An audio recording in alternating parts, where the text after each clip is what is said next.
ये मैं कर लेता हूँ, आप ड्रीम 11 पे टीम बना लो। ये डायलॉग आपने टीवी या फिर मोबाइल पर बहुत बार सुना होगा। जी हाँ, ये वही फैंटेसी वाली ऐप के एडवर्टाइजमेंट का डायलॉग है जो आजकल बहुत ही ज्यादा फेमस हो चुका है और आज न जाने कितने लोग हर दिन इसमें पैसे लगा रहे हैं। अगर आप भी क्रिकेट के फैन हैं तो आपने भी इस ऐप पर पैसे लगाने के बारे में कभी न कभी तो जरूर सोचा होगा या फिर अब तक लगा भी चुके होंगे या फिर एंजॉय कर रहे होंगे। लेकिन दोस्तों, पैसों की चकाचौंध वाली इस ऐप के पीछे की डार्क रियलिटी से हम सब अनजान हैं। जी हाँ, इस सच्चाई को जानने के बाद इस ऐप को लेकर आपका नजरिया यकीन मानिए हमेशा हमेशा के लिए बदल जाएगा। इसीलिए इस वीडियो को बिना स्किप किए हुए पूरा एंड तक जरूर देखिएगा। दोस्तों, भारत में कोई स्पोर्ट्स फेमस हो या ना हो, लेकिन क्रिकेट के दीवाने आपको हर घर, हर गली, हर मोहल्ले में मिल जाएंगे। एक बेरोजगार से लेकर हाई प्रोफाइल जॉब करने वाले इंसान तक हर कोई क्रिकेट के बारे में काफी नॉलेज रखता है और मैच देखते वक्त जो कमेंट्री निकलती है ना, वाकई में वो सुनने लायक होती है। किस प्लेयर को कैसे खेलना चाहिए, किस प्लेयर ने आज अच्छा नहीं खेला है और आज अच्छा नहीं खेलेगा, कौन सी टीम जीतेगी वगैरह वगैरह सब इन्हें पता होता है। भले ही हमने फील्ड पे जाके कभी ठीक से बल्ला भी ना पकड़ा हो, लेकिन सजेशन देने में कोई पीछे नहीं रहता। हर कोई अपने आप को क्रिकेट का बड़ा एक्सपर्ट समझता है और बड़े कॉन्फिडेंट के साथ में सजेशन देता है कि ये तो ऐसे ही करना चाहिए था, पता नहीं क्या कर रहा है ये फील्ड। और शायद हमारे इसी माइंडसेट का फायदा आज ड्रीम 11 जैसी कंपनियां उठा रही हैं, जिसे जानते हुए भी हम सभी अनजान हैं। असल में ड्रीम 11 के फाउंडर हर्ष जैन ने इंडियन ऑडियंस के क्रिकेट को लेकर इसी जजमेंटल माइंडसेट को ऑब्जर्व किया और इंडिया में फैंटेसी गेमिंग को इंट्रोड्यूस करने का फैसला किया और इसी स्ट्रैटेजी के साथ शुरुआत हुई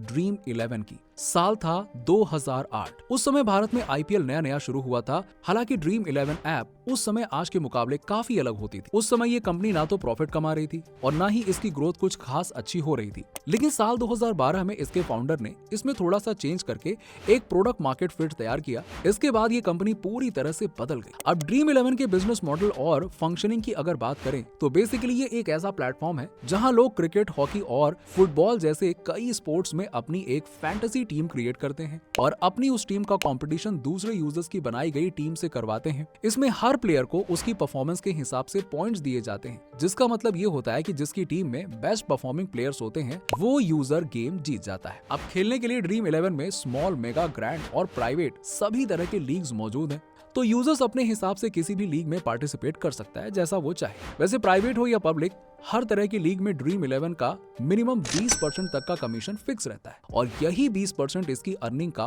वन एंड ओनली सोर्स है। आमतौर पर मेगा और ग्रैंड लीग्स में एंट्री फीस 50 रुपए तक रखी जाती है, जिसके चलते लाखों लोग इसमें पार्टिसिपेट करते हैं और इसकी प्राइज मनी करोड़ों रुपए में होती है। यानी कि ड्रीम 11 में सिर्फ एक ग्रैंड लीग जीतकर आप करोड़पति बन सकते हैं। अब वैसे तो ये फी काफी मिनिमल है, लेकिन इसी मिनिमल फी के दम पर ड्रीम 11 आईपीएल जैसे बड़े टूर्नामेंट का स्पॉन्सर बन चुका है। यहाँ तक कि FY 2021-2022 में कंपनी ने 141.97 करोड़ का प्रॉफिट जनरेट किया। अब बात करते हैं इस कंपनी की वैल्यूएशन इतनी तेजी से कैसे और ये देश की पहली फैंटेसी स्पोर्ट्स यूनिकॉर्न कैसे बनी। असल में 2012 में न्यू मॉडल लॉन्च होने के बाद 2014 तक इसके 10 लाख यूजर्स हो गए और ये संख्या 2016 में बढ़कर 20 लाख यूजर्स तक पहुंच गई। फिर अगले 2 साल के अंदर ही 2018 में ये यूजर्स बढ़कर 4.5 करोड़ पर पहुंच गए और अपने इसी यूजर बेस की बदौलत 2019 में कंपनी ने 2000 करोड़ का रेवेन्यू जनरेट किया। यानी देश में इंटरनेट क्रांति के बाद से कंपनी ने मासिव ग्रोथ हासिल की और अभी फिलहाल की अगर बात करें तो इस समय ड्रीम 11 के पास 160 मिलियन से ज्यादा एक्टिव यूजर्स हैं, जो आगे आने वाले टाइम में घटने की जगह सिर्फ बढ़ने ही वाले, क्योंकि इसके एडिक्टिव नेचर की वजह से यूजर्स के कम होने का कोई चांस ही नहीं। तभी तो शुरुआत से ही इस कंपनी का फ्यूचर इन्वेस्टर्स को ब्राइट नजर आया और इसीलिए इन्वेस्टर्स बढ़ चढ़कर इस कंपनी में इन्वेस्ट करने के लिए तैयार रहते। शुरुआत में जिस कंपनी में कोई इन्वेस्ट नहीं करना चाहता था, उस कंपनी की फंडिंग आज 10,000 करोड़ से भी ज्यादा की है। साथ ही हर दिन मिलियंस में एक्टिव यूजर ड्रीम 11 पर पैसे कमाने के लिए अपनी बारी आजमा रहे हैं। वैसे आप ये जरूर सोच रहे होंगे कि जब इस ऐप की मदद से लोग पैसे कमा रहे हैं तो फिर उसमें बुराई ही क्या है। चलिए मैं बताता हूं आपको कि आखिरकार ये गेम हमारे लिए खतरनाक क्यों। दरअसल ये गेम इतना ज्यादा एडिक्टिव है कि बस एक ही बार खेलने से आपको इसका चस्का लग जाता है और आपका मन बार बार इसमें पैसे लगाने का करता है, क्योंकि इसमें आपको एक ही झटके में करोड़पति बनने का लालच दिखाया जाता है और जैसे जैसे आप इसे खेलते हैं आप इस एडिक्शन के जाल में और भी ज्यादा फंसते चले जाते हैं। यहाँ तक कि ड्रीम 11 के एडवर्टाइजमेंट में भी ये वार्निंग दी जाती है कि इस खेल में आदत लगना या आर्थिक जोखिम संभव है, इसलिए इसे अपनी जिम्मेदारी से खेलें।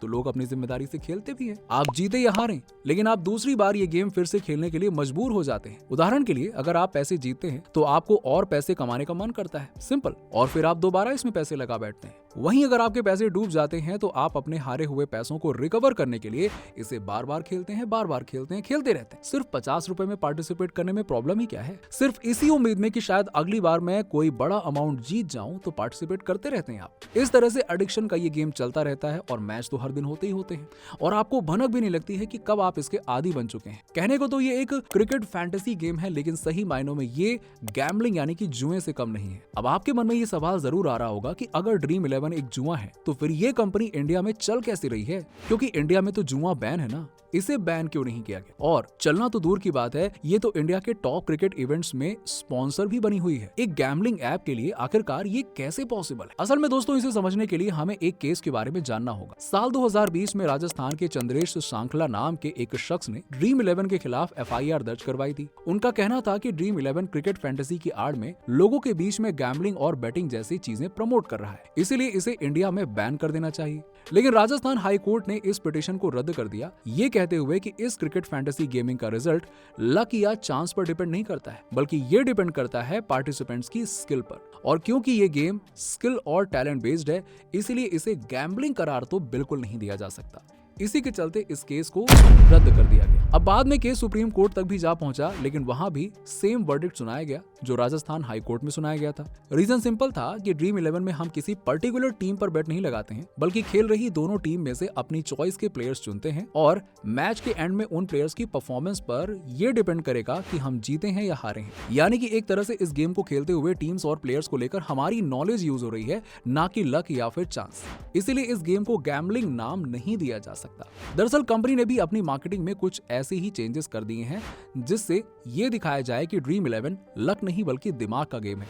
और आपको इनकी टैगलाइन भी याद होगी ना, खेलो दिमाग से। और यही कारण है कि ये कंपनी अभी तक इंडिया में लीगली चल रही है, और सिर्फ चल नहीं रही है बल्कि क्रिकेट मार्केटिंग वर्ल्ड को डोमिनेट कर रही है। शुरुआत में जिस इंडियन फैंटेसी स्पोर्ट्स कंपनी को कोई फंडिंग तक नहीं दे रहा था, वो साल 2019 में अपनी कैटेगरी की पहली यूनिकॉर्न बनने के साथ साथ आज 8 बिलियन की वैल्यूएशन हासिल कर चुकी है, और साथ ही आज ये इंडिया की टॉप क्रिकेट इवेंट्स को स्पॉन्सर भी कर रही है। हालांकि इतना पॉपुलर होने के बाद भी आपको dream 11 app Google play store पर नहीं दिखाई देगी, क्योंकि गूगल प्ले स्टोर ऐसी किसी भी ऐप को सपोर्ट नहीं करता है जो गैम्बलिंग में डायरेक्टली या इनडायरेक्टली इन्वॉल्व हो। ऐसे में ड्रीम 11 अपने रूल्स एंड पॉलिसीज की वजह से प्ले स्टोर पर उपलब्ध नहीं है। इसे यूज करने के लिए आपको ड्रीम 11 के ऑफिशियल वेबसाइट से इसके APK को डाउनलोड करना पड़ता है।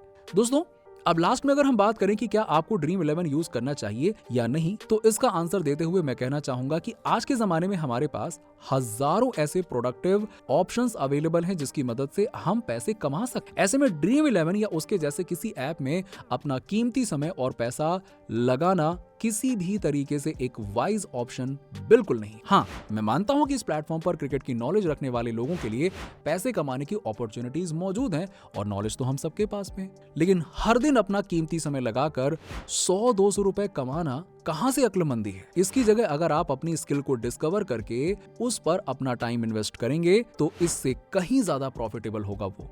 बाकी फिर भी इस ऐप को यूज करना न करना ये पूरी तरह से आपके ऊपर है, क्योंकि ये चॉइस भी आपकी है। बाकी हमारी आज की वीडियो में फिलहाल इतना ही। वीडियो अच्छी लगी हो तो इसे लाइक करें, शेयर जरूर कीजिएगा, और अगर आप चैनल पर नए हैं तो हमारे चैनल को सब्सक्राइब जरूर कर लीजिएगा।